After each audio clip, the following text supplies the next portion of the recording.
Remember when software came in CDs or boxes with updates once a year? Today apps update daily, sometimes hourly.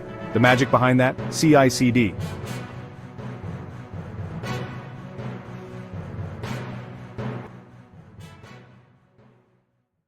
'90s, 2000s, software used waterfall model, huge, slow releases.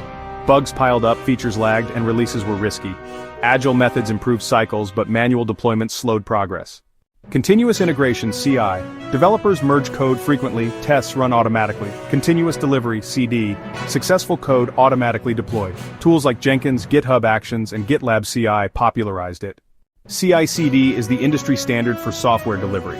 Amazon deploys thousands of updates per day. Apps stay secure and competitive through rapid releases. Think of a car factory assembly line, each part added with quality checks along the way. That's CI/CD for code.